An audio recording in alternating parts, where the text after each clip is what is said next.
got to tell you, I like Derek Shelton a lot. I've made no secret of that on this show. I won't apologize for it. This is a genuinely good guy. It's not easy to criticize him. What's more, I'm not the manager, so I can't put myself in his shoes. But if I could, there is no way I'm not getting ejected in that situation. Good morning to you. Good Wednesday morning. I'm Dejan Kovacevic of DK Pittsburgh Sports. This is Daily Shot of Pirates. It comes your way bright and early every weekday. If you're into football and or hockey, I also offer daily shots of Steelers and Penguins that, generally speaking, don't get as spirited as this one's about to be. Bryan Reynolds is your best player. Bryan Reynolds is your only competent player at this stage of the season, with Brian Hayes going on the IL, at least among position players. Reynolds didn't like a pitch. He got rung up by home plate ump Roberto Ortiz in the 8th inning with bases loaded and 1 out. Reynolds hadn't liked another ring up by Ortiz in his previous at-bat. Reynolds, who's generally speaking about as cool as his Johnny Cash voice makes him seem, just flipped. Never seen him like that. Never seen him get that spirited. Didn't last long, turned around, kind of pumped a fist in the air, holding his bat in the direction of Ortiz, immediately ejected for whatever it was that he said, presumably not clean. But there's your guy out there. Even if he's wrong, and it was a really, really close / borderline call, even if he's dead wrong, even if you want to fault Reynolds for watching a pitch that's too close to take go by in that situation, doesn't matter. Doesn't matter. It's not old school to suggest that the manager has to have that player's back in that specific circumstance.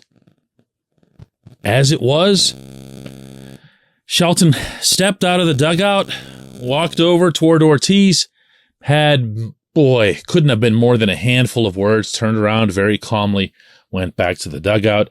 After the game, I asked Shelton his stance on what he saw there with Reynolds and Ortiz. Yeah, I mean, I don't think I've ever seen him that animated, honestly. And, the at-bat before was a borderline pitch, and then that at-bat was a borderline pitch. And I think Bryan just kind of got to his breaking point. That was it. Right there. Didn't uproot first base. Didn't flip over the food table. Just that. That was it. Probably thought Reynolds was just wrong and decided to move right along. No big deal. No big deal. None of it's a big deal. None of it's a big deal with anybody in charge of anything with this particular baseball team. This portion of Daily Shot of Pirates is brought to you by our friends at North Shore Tavern. That's directly across Federal Street from PNC Park. It's home of Steak on a Stone, an eating experience, underscoring the word experience. The steak is brought to you partially cooked on an 800-degree stone, and you do the rest. It's a ton of fun, it's a great meal, and it's a baseball atmosphere like no other in Pittsburgh. North Shore Tavern, right across Federal Street from PNC Park. Reynolds cares. Don't ever doubt that. Don't ever lump him in. Anytime anybody suggests the Pirates are quitting or folding or whatever, the first thing I do is I point out how ridiculous that is, considering most of these guys are barely in the majors and have to fight their rear ends off just to stay every single day that they stay. So you're not going to have issues with motivation. But you're never going to have them. Never.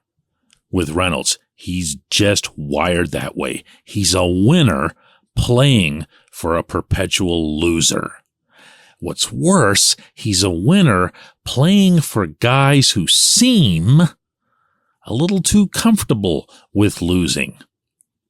I'm sorry. I want to see somebody get upset because that tells me that there's a passion, that the reason that they're out there is to win. I don't want to hear from Ben Cherington the day after the Pirates fly home from that sweep at Dodger Stadium that it meant nothing. I don't want to see whoever that guy was. I already forgot his name. That waiver guy from the Mariners or whatever that they put out at first base and batted fifth last night, even though he had a 143 career average in admittedly little action.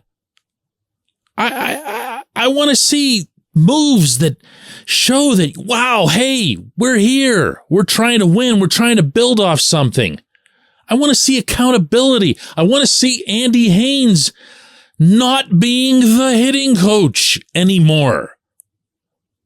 How else can you assign accountability if you're going through the worst offensive season you've ever seen, ever?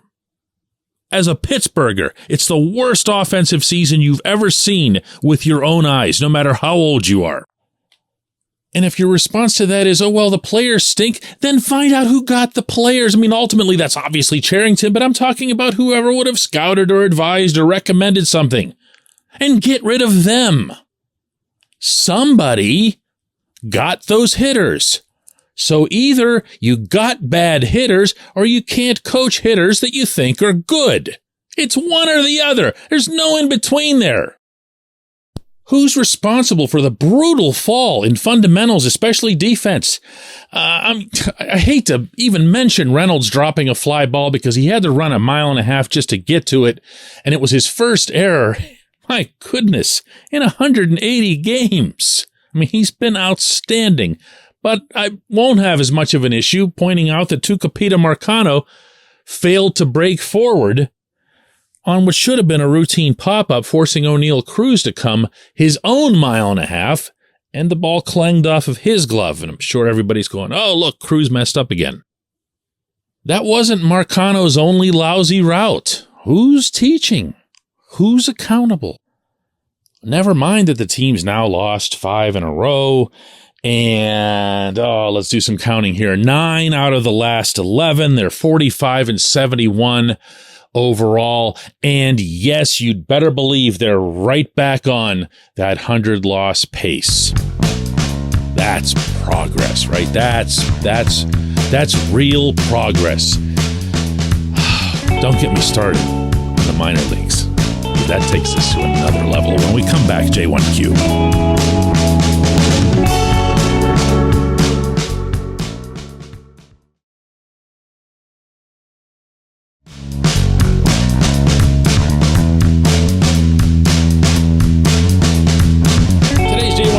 From Ethan, who asks, hey, DK, do you think with the implementation of the draft lottery next year that we could see the Pirates or even just small revenue teams in general actually avoid tanking since they'll not get a better pick for it, or will they still try to save payroll for future seasons? Nothing's going to change about this because it hasn't been tanking for the draft. I really hate hearing this. I'm not talking about you, Ethan. I just, in general, this is mostly people who don't follow baseball closely will link the concept of tanking to baseball the way it is, say, in football and hockey. You have all the incentive in the world to tank in football, and teams still don't really do it. Why? Because the NFL has a salary cap system that doesn't allow you to dramatically shrink your payroll. That's it. You want to solve tanking, put a salary cap in. I know everyone's tired of hearing this from me, but that's just how it is. I can tell you from personal experience, meaning conversations that I've had with very high-ranking baseball executives, that almost always, if you're in the top 3 or even the top 4 or 5 sometimes, the player you want is the player you're going to get.